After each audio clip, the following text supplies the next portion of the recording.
If you met my mom, you'd see that she was the mastermind behind all this. She had everything figured out. It was my dad that effed everything up. But I'm not like my dad. I'm smarter than him, better than him. When I first heard Tariq state this in episode 3 and the official trailer, I was floored. Don't get me wrong, it's on brand for Tariq up to this point, but they, meaning the writers, cannot possibly believe that we believe such a thing from a narrative standpoint, do they? Not as meticulous and thorough as Ghost was in life, and even in death, given his maneuvers there as well. Ghost's only misstep was trusting that blood would prevail over treachery, which is the reason he's in the grave, allegedly anyway. But let me not get too ahead of myself. In today's video, we'll dissect these blasphemous lines and conclude just who was the real mastermind and who indeed messed it all up. Before we begin, be sure to hit the like button, subscribe, and bell notification to immediately receive these videos. Also, big thank you to all of my channel donors. If you'd like to be the next one, drop $1 on that Cash App for us. And lastly, a spoiler alert is now in effect for all things Power. Here we go. Ghost had it all leading up to the conclusion of the original Power series. He'd gone fully legitimate in his business endeavors, found a new space to complete the monument to his slain daughter, Raina, had usurped Councilman Tate's position as the leading lieutenant governor nominee, and was even on the precipice of a new relationship, one more suited for his future. The only obstacles that stood between that future were the many ties entangling him to the past, a past filled with resentment, betrayal, and pain in the form of a heartbroken best friend, scorned ex-wife, and hateful son. These three entities, more than anything else, pulled and tugged at the parts of Ghost that he wished to abolish. He loved Tommy, his brother from another mother, but he knew they couldn't continue on due to their differences in occupational choice. Tommy still loved the game, loved the hustle, and refused to be deterred from it. Ghost, however, had grown weary of a life of looking over his shoulder and ultimately wanted more. Although he did all he could to bring Tommy within that legitimate fold, his best efforts weren't enough, and their severance was inevitable from then on. Next, Ghost loved Tasha. She galvanized the hustler within him. Whenever there was a crime to be committed or covered up, he had the perfect ride or die, a Bonnie to his Clyde in the form of that woman. But when he began to evolve his thinking, his woman didn't evolve with him. She, like his best friend, loved the game and the life that it provided them by extension.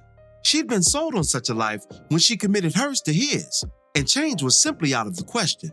You couple this reality with the return of Angela Valdez, his long-lost love, and it was curtains for their marriage henceforth. Angela represented the woman he needed for the places he wanted to go, legitimacy personified. Her federal occupation was merely the cherry on top of a deliciously dramatic cake. But that notwithstanding is exactly where Ghost wanted to be, yearned for even. And finally, Ghost loved Tariq, his only son and heir to all that he was building. He provided his son with the luxuries that evaded his own upbringing, a beautiful home, the best schools, nice clothes, and all of the gadgets a kid could ask for. His only shortcoming when it came to his son was mentorship and transparency. Ghost failed to share personal stories from his troubled youth, likely due to shame, and taught his son through exhibition rather than intention. That latter void was filled by his own former mentor turned nemesis, Kanan, who raised up Tariq in his own image and likeness, successfully getting the junior St. Patrick to cement his hatred for his father. Ghost's infidelities left the door open for such an event, but Kanan capitalized on it to the fullest. Thus, Tariq's view of his father was always twisted. He grew to underappreciate the lifestyle his father provided for him, disavowing it entirely in favor for the love and personal development he received from Kanan, Tasha, and to a lesser extent, his Uncle Tommy. This brings us to his view of the true mastermind. Ghost's plan preceding his demise was to win the lieutenant governor's seat of New York City. His political life couldn't coexist with his criminal one. Thus, he spent his final episode severing ties with all of those aforementioned entanglements, permanently. This meant leaving Tommy to his own devices, Tasha St. Patrick to live out the rest of her days as Tasha Green, and most notably, Tariq coming face to face with his capital crime against Ray Ray by confessing, turning himself in, serving a minimal consequence, and then being scooped up by his father in the aftermath once he's empowered by government backing in order to finish school and become the man he always wanted him to be. Make no mistake, that was the plan. Through Ghost reaching government power, the St. Patrick family would have access to innumerable resources and just may have been one of the greatest crime syndicates turned politicians to date. This is, after all, how the proverbial they do it, and have done it for decades. However, the true mastermind's plot was foiled by his son's bullet, influenced by his mother's rage, and his dead friend's vengeance. In Tariq's final meeting with his father before killing him, Ghost laid out the plan in regards to his legal portion. Tariq refused to go through with the effort, lacking the vision and wisdom to see how beneficial Ghost's new life would have been in salvaging his predicament. But then again, that is all Ghost's fault. Because he failed to properly tutor his son, bless him with guidance, and steer those lessons with love, there was no trusting that he'd make good on his part of the bargain from where Tariq was sitting, and the wrath Ghost inspired within him culminated in that fateful bullet. Though this is the case, be clear, Ghost did mastermind a plan, his last of many. He just didn't get to live to execute it.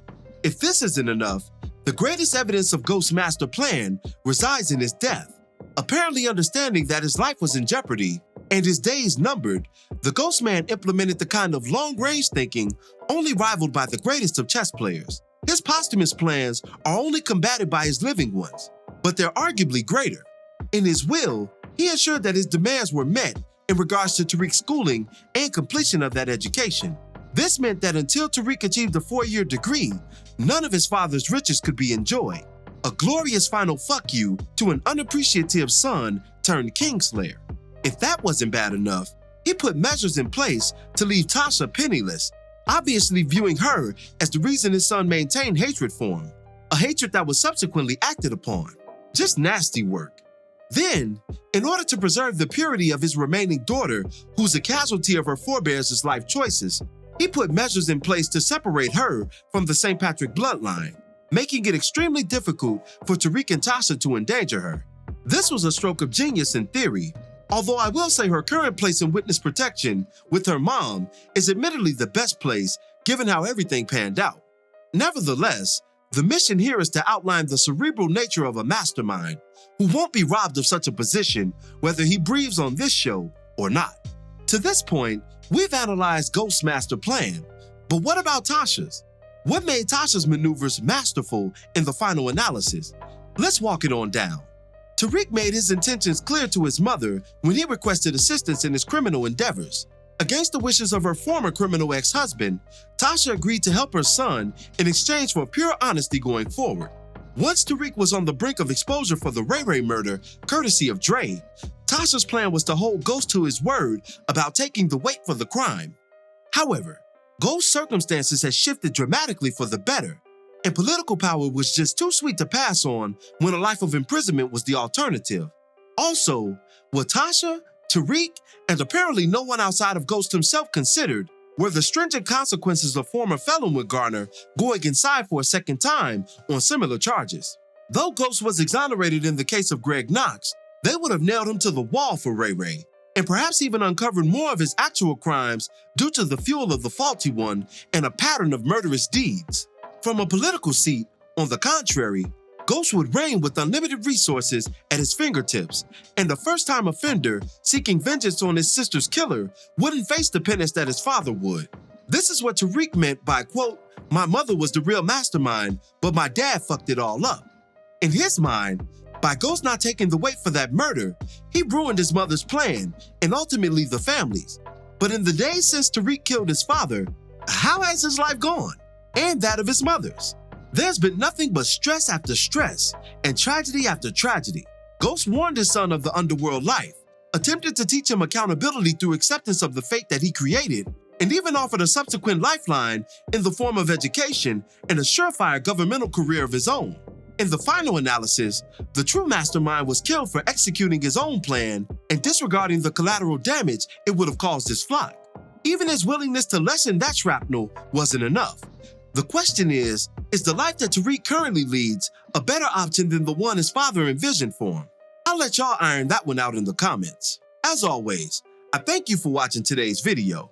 If you liked today's video, go ahead and drop $1 on that Cash App for us, hit the like button, share it with your friends who are Power fans, and subscribe for more content such as this.